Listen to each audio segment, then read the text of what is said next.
Hello friends, ಎಲ್ಲರೂ ಹೇಗಿದ್ದಾರೆ? ಬನ್ನಿ ಇವತ್ತಿನ ಆಸೆ ನೋಡ್ಕೊಂಬರೋಣ. ಈ ಕಡೆ ರೋಹಿಣಿ ಮತ್ತು ಮನೋಜ್ ಇಬ್ಬರು ಮನೆಗೆ ಬರ್ತಾರೆ. ಬಂದ ತಕ್ಷಣ ಈ ಕಡೆ ನನಗೆ ಕಾಫಿ ಮಾಡಿಕೊಡಿ ಅಂತ ಹೇಳಿ ಶಾಂತಿ ಅಂತಾಳೆ. ಅದಕ್ಕೆ ರೋಹಿಣಿ ಸರಿ ಅತ್ತೆ ಆಯಿತು, ನಾನು ಹೋಗಿ ಮಾಡ್ಕೊಬರ್ತೀನಿ ಅಂದಾಗ, ಇಲ್ಲ ಇಲ್ಲ ನೀನಲ್ಲ ನಿಮ್ಮ ಯಜಮಾನರು ಮಾಡ್ಕೊಬರಲಿ ಕಾಫಿ ಅಂತಾರೆ. ಅದಕ್ಕೆ ಕಡೆ ಮನೋಜ್, ಅಮ್ಮ ನಾನು ಯಾವತ್ತೂ ಕಾಫಿ ಇದೆಲ್ಲ ಮಾಡೇ ಇಲ್ಲಮ್ಮ, ನನ್ನ ಕೈಲಿ ಇದೆಲ್ಲ ನೀನು ಮಾಡಿಸೇ ಇಲ್ಲ, ಏನಮ್ಮ ನೀನು ನನಗೆ ಮಾಡ್ಕೊಬಾ ಅಂತೀಯ, ನನ್ನ ಕೈಲಿ ಆಗಲ್ಲ ಅಂದಾಗ, ಅದೆಲ್ಲ ಗೊತ್ತಿಲ್ಲ ನನಗೆ, ನೀನು ಕಾಫಿ ಮಾಡ್ಕೊಂಡು ಬರಲೇಬೇಕು, ಇಲ್ಲ ಅಂದರೆ ನಿನಗೆ ಇವತ್ತು ಇರೋ ಬರೋ ಕೆಲಸ ಎಲ್ಲ ನಿನ್ನ ಕೈಲೇ ಮಾಡಿಸ್ತೀನಿ ಅಂತೇಳಿ ಶಾಂತಿ ಅಂತಾಳೆ. ಅದಕ್ಕೆ ಸರಿ ಆಯಿತು ಅಂತಾಳೆ. ಅದಕ್ಕೆ ಶಾಂತಿ ಈ ಕಡೆ ಪಂಚೆ ಮತ್ತು ಲುಂಗಿಲಿ ಹೋಗಿ ನನಗೆ ಕಾಫಿ ಮಾಡ್ಕೊಬರ್ಬೇಕು ಅಂದಾಗ, ಅಯ್ಯೋ ಅದೆಲ್ಲ ನನಗೆ ಉಟ್ಕೊಳಕ್ಕೆ ಬರಲ್ಲಮ್ಮ ಅಂತ ಈ ಕಡೆ ಮನೋಜ್ ಅಂತಾನೆ. ಇಲ್ಲ ಇಲ್ಲ ಅದೆಲ್ಲ ಉಟ್ಕೊಳಕ್ಕೆ ಬರಲ್ಲಲ್ಲ, ನೀನು ಅದನ್ನ ಉಟ್ಕೊಂಡೆ ಕಾಫಿ ಮಾಡ್ಕೊಂಬರ್ಬೇಕು, ಎಲ್ರಿಗೂ ಅಷ್ಟೇ, ಹೋಗು ಫಸ್ಟು ಅಂತ ಹೇಳಿ ಬೈತಾರೆ. ಅದಕ್ಕೆ ಈ ಕಡೆ ಮನೋಜ ಸರಿ ಅಮ್ಮ ಆಯಿತು ಅಂತೇಳಿ ಅಂತಾನೆ. ಈ ಕಡೆ ಮನೋಜ, ಶಾಂತಿ ಇದೆಲ್ಲ ನೀನೇನೇನು ಮಾತಾಡ್ತಾ ಇರೋದು, ತುಂಬ ಖುಷಿ ಆಗ್ತಿದೆ ನನಗೆ ನೀನು ಮಾತಾಡ್ತಾ ಇರೋದಕ್ಕೆ ಅಂತೇಳಿ. ಈ ಕಡೆ ರಂಗನಾಥ ಅಂತಾನೆ, ನನಗೆ ಅವನ್ನ ಕಚ್ಚೇಲಿ ನೋಡ್ಬೇಕಂತ ಅನಿಸ್ತಾ ಇದೆ ಅಂದಾಗ, ಕಚ್ಚೇಲ ಹೌದು ಪುಟಗೋಸಿ ಆಗ ಅಲ್ಲಿ ನೋಡ್ಬೇಕಂತ ಆಸೆ ಆಗ್ತಾಯಿದೆ ಅಂತಾರೆ. ಅದಕ್ಕೆ ಮನೆಯವರೆಲ್ಲ ತುಂಬ ನಗ್ತಾ ಇರ್ತಾರೆ. ಈ ಕಡೆ ಮನೋಜ್ ಹೋಗಿ ಕಾಫಿ ಮಾಡ್ತಾ ಇರ್ತಾನೆ. ಅದನ್ನು ನೋಡಿ ರೋಹಿಣಿ ಬೋರ್ಡ್ ಬರ್ತಾಳೆ ಕಿಚನ್ಗೆ.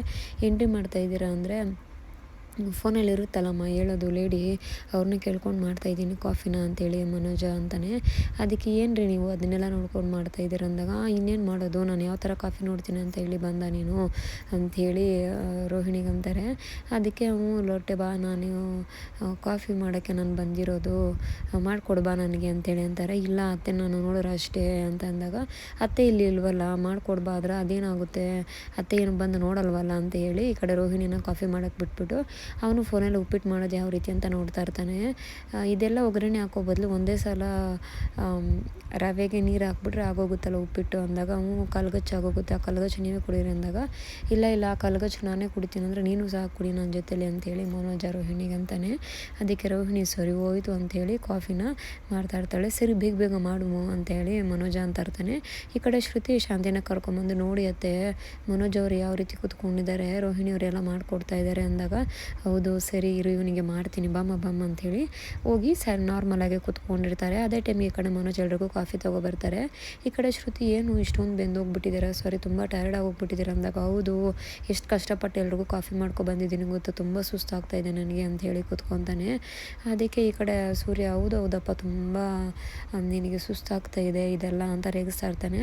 ಅದಕ್ಕೆ ಶಾಂತಿ, ಸುಮ್ಮನೆ ಸೂರ್ಯ ನೀನು ಹಂಗೆಲ್ಲ ನನ್ನ ಮಗನ ಬೈಬೇಡ, ನಿಂಗೇನು ಗೊತ್ತಾಗೋದಿಲ್ವ ಅಂತಾರೆ. ಅದಕ್ಕೆ ಈ ಕಡೆ ಮನೋಜ, ಎಲ್ಲೋ ಅಮ್ಮ ಚೇಂಜ್ ಆಗಿಬಿಟ್ಟಿದ್ದಾರೆ ಅಂತ ಅಂದ್ಬಿಟ್ಟು, ಬೈಯಮ್ಮ ಇನ್ನೂ ಸರಿಯಾಗಿ ಬೈಯಮ್ಮ ಅಂಥೇಳಿ ಮನೋಜ ಅಂತಾನೆ.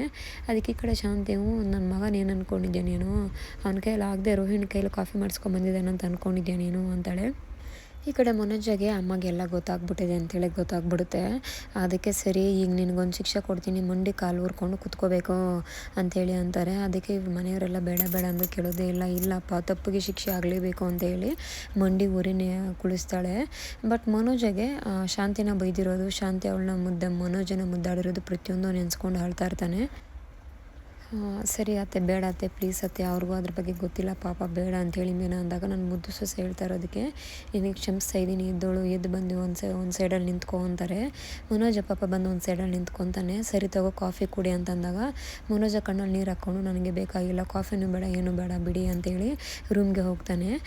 ಇಲ್ಲಿ ಸೂರ್ಯ ಅವರೆಲ್ಲ, ಪಾಪ ಅಮ್ಮ ಯಾವ ಥರ ಶಿಕ್ಷೆ ಕೊಡಬಾರ್ದಿತ್ತು, ಅವನಿಗೆ ಫಸ್ಟೇ ಮಂಡಿ ನೋವಿತ್ತು ಅಂದಾಗ, ಇಲ್ಲ ಕಣೋ ಅದರಲ್ಲಿ ಏನೂ ತಪ್ಪಿಲ್ಲ, ಮಕ್ಕಳು ತಪ್ಪು ಮಾಡ್ರೆ ನಾವು ಬುದ್ಧಿ ಹೇಳಬೇಕು ಅಂತೇಳಿ ಶಾಂತಿ ಅಂತಾಳೆ. ಈ ಕಡೆ ರಂಗನಾಥ್ ಯಾಕೋ ತುಂಬ ಪಾದ ನೋವ್ತಾ ಇದೆ ಅಂದಾಗ, ಮಸಾಜ್ ಮಾಡೋ ಆಯಿಲ್ನ ತೊಗೊಂಬಂದು ಮಸಾಜ್ ಮಾಡೋಕ್ಕೆ ಬರ್ತಾಳೆ ಮೀನಾ.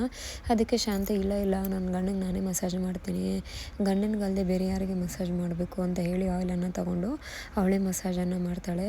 ಎಷ್ಟೋ ಕೋಟಿ ಪುಣ್ಯ ನಮ್ಮ ಗಂಡಂದ್ರಿಗೆ ನಾವು ಸಹಾಯ ಮಾಡ್ತಾರೆ, ಬೇರೆ ಯಾರಿಗೆ ಮಾಡೋಕ್ಕಾಗುತ್ತೆ ಅಂತೇಳಿ ಮಾಡ್ತಾ ಇರ್ತಾಳೆ.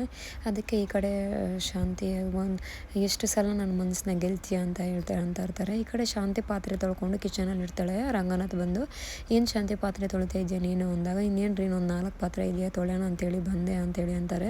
ಸರಿ ಕೊಡು ನಾನು ತೊಳಿತೀನಿ ಅಂದಾಗ, ಬೇಡ ರೀ ನಾನೇ ತೊಳಿತೀನಿ, ನೀವು ಸೈಲೆಂಟಾಗಿ ನಿಂತ್ಕೊಳ್ಳಿ ಒಂದು ಕಡೆ ಅಂದಾಗ, ಗಂಡ ಹೆಂಡತಿ ಅಂದಮೇಲೆ ಕಷ್ಟ ಸುಖದಲ್ಲಿ ಎಲ್ಲದರಲ್ಲೂ ಭಾಗಿಯಾಗಬೇಕು ಕಣೆ, ಕೊಡು ಇಲ್ಲಿ ನಿನ್ನ ಪಾತ್ರೆನ ಸೋಪ್ ಹಾಕಿ ಉಜ್ಜಿಕೊಡು, ನಾನು ಈ ಕಡೆ ತೊಳ್ಕೊಡ್ತೀನಿ ಅಂತ ಹೇಳಿ ಪಾತ್ರೆ ತೊಳಿತಾ ಇರ್ತಾರೆ. ಈ ಕಡೆ ಶಾಂತಿ, ಅಲ್ಲ ರೀ ಎಲ್ಲರೂ ಗಂಡ ಹೆಂಡತಿ ಎಲ್ಲ ಅನ್ಯೂನ್ಯವಾಗಿದ್ದಾರೆ, ಮಕ್ಕಳು ಸೊಸೆ ಎಲ್ಲ ತುಂಬ ಮುದ್ದಾಗಿದ್ದಾರೆ, ಇಂಥ ಟೈಮಲ್ಲಿ ನಾವು ಯಾಕ್ರಿ ಇಲ್ಲಿರಬೇಕು, ಕಾಶಿ ವಿಶ್ವೇಶ್ವರ ಅಂತ ಹೋಗ್ಬೋದಲ್ವ ಅಂತಂದಾಗ ಈ ಕಡೆ ರಂಗನಾಥು ಇಲ್ಲೇ ನೋಡ್ತಾ ಇದ್ದೀನಲ್ವೇ ಅದೆಲ್ಲ ಅಲ್ಲಿಗೆ ಯಾಕೆ ನಾವು ಹೋಗಬೇಕು, ಇಲ್ಲಿ ಇದನ್ನೇ ನೋಡ್ಕೊಂಡು ತುಂಬ ಕಣ್ಣು ತುಂಬ ಪಾವನ ಆಗ್ತಾಯಿದೆ, ಇಂಥ ಟೈಮಲ್ಲಿ ನಾವು ಯಾಕೆ ಶಾಂತಿ ಹೋಗಬೇಕು ಅಂತ ಹೇಳಿ ಅಂತಾರೆ.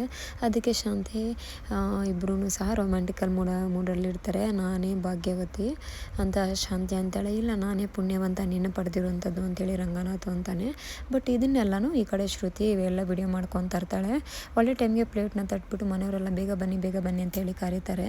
ಅದಕ್ಕೆ ನಿಮಗೆಲ್ಲ ನಾನೇನೋ ತೋರಿಸ್ಬೇಕು ಅಂತೇಳಿ ಅಂತಾರೆ. ಅದಕ್ಕೆ ರೋಹಿಣಿ, ನಮಗೂ ಕೆಲಸ ಇರುತ್ತೆ ಶ್ರುತಿ, ದಯವಿಟ್ಟು ಬೇಗ ಏನು ಅಂತ ಹೇಳಿ ಅಂದಾಗ, ಇಲ್ಲ ನಾನು ಹೇಳಲ್ಲ, ಬನ್ನಿ ನಿಮಗೆ ಟಿ ವಿಲೇ ತೋರಿಸ್ತೀನಿ ಅಂತ ಹೇಳಿ ಮನೇಲಿ ಎಲ್ಲರೂ ರೂಮ್ಗೆ ಕರ್ಕೊಂಡೋಗಿ ರೂಮಲ್ಲಿ ಶಾಂತಿ ಮತ್ತು ರಂಗನಾಥ್ ಮಾತಾಡ್ತಿರೋದನ್ನ ವಿಡಿಯೋ ಮಾಡ್ತಿರೋದನ್ನ ಹಾಕಿರ್ತಾಳೆ. ಅದನ್ನು ನೋಡಿ ರಂಗನಾಥ್ ಶಾಂತಿ ಇಬ್ಬರು ದಯವಿಟ್ಟು ಬೇಡಮ್ಮ, ಪ್ಲೀಸ್ ಬೇಡಮ್ಮ ಅಂತ ಅಂತಾರೆ. ಆಗ ಮನೆಯವರೆಲ್ಲನೂ ತುಂಬ ಖುಷಿಯಾಗಿ ಹೋಗ್ತಾರೆ. ಇದೇನಿದು ರೊಮ್ಯಾಂಟಿಕ್ ಮೂಡಲ್ಲಿದ್ದಾರೆ ಅಪ್ಪ ಅಮ್ಮ ಅಂತ ಅಂದ್ಬಿಟ್ಟು ಮನೆಯವರೆಲ್ಲನೂ ತುಂಬ ಖುಷಿಯಾಗಿರ್ತಾರೆ. ಅದೇ ಟೈಮ್ಗೆ ಈ ಕಡೆ ಏನಾದರೂ ಆಟ ಆಡೋಣ, ತುಂಬ ಬೋರ್ ಆಗ್ತಿದೆ ನನಗೆ ಅಂಥೇಳಿ ಶ್ರುತಿ ಶಾಂತಿಗೆ ಕೇಳ್ತಾರೆ. ಅದಕ್ಕೆ ಶಾಂತಿ ಏನಮ್ಮ ಆಟ ಆಡೋಣ ಅಂದಾಗ ಕ್ಯಾರಮ್ ಬೋರ್ಡ್ ಆಡೋಣ ಅಂತಾರೆ. ಅದರಲ್ಲಿ ಬರೀ 3-4 ಜನ ಅಷ್ಟೇ ಇರೋದು ಅಂತೇಳಿ ಅಂತಾರೆ. ಸರಿ ಆಯಿತು, ಬೇರೆ ಏನು ಆಟ ಆಡೋದು ಅಂದಾಗ ಖೋಖೋ ಆಡೋಣ ಅಂತಾರೆ. ಈ ಕಡೆ ಸೂರ್ಯ, ಅಮ್ಮ ನನಗೆ ಕ್ಯಾಬ್ ಡ್ರೈವಿಂಗ್ ಇದೆ ಅಮ್ಮ ಅಂದಾಗ, ಏನೋ ಈ ಅಮ್ಮನಿಗಿಂತ ನಿನಗೆ ಕ್ಯಾಬ್ ಡ್ರೈವಿಂಗೇ ಹೆಚ್ಚಾಗೋಯ್ತೇನೋ ಅಂದಾಗ, ಇಲ್ಲಮ್ಮ ನಿನಗಿಂತ ನನಗೆ ಯಾವುದೂ ಹೆಚ್ಚಿಲ್ಲಮ್ಮ, ನಡಿಯಮ್ಮ ಆಟ ಆಡೋಣ ಅದರಲ್ಲೇನು ಅಂತೇಳಿ ಮನೆಯವರೆಲ್ಲ ಖೋಖೋ ಆಟ ಆಡೋಕ್ಕೆ ಎಲ್ಲರೂ ಹೊರಡ್ತಾರೆ. ಈ ಕಡೆ ರೋಹಿಣಿನ, ಹೋಗಮ್ಮ ನಿನ್ನ ಗಂಡನ ಕರ್ಕೊಂಬ ಅಂಥೇಳಿ ಮನೋಜನ್ಗೆ ಕರ್ಕೊಂಬರೋಕ್ಕೆ ಕಳಿಸ್ತಾರೆ. ಅಲ್ಲಿಗೆ ಇವತ್ತಿನ ಎಪಿಸೋಡ್ ಕಂಪ್ಲೀಟ್ ಆಗುತ್ತೆ. ಮುಂದಿನ ಎಪಿಸೋಡಲ್ಲಿ ಯಾವ ರೀತಿ ಮನೋಜ ಮೊದಲನೇ ಥರ ಶಾಂತಿನ ರೆಡಿ ಮಾಡೋಕ್ಕೆ ಪ್ಲ್ಯಾನ್ ಮಾಡ್ತಾನೆ ಅನ್ನೋದನ್ನು ಅಪ್ಡೇಟ್ ಮಾಡ್ತೀನಿ. ಬಾಯ್ ಬಾಯ್.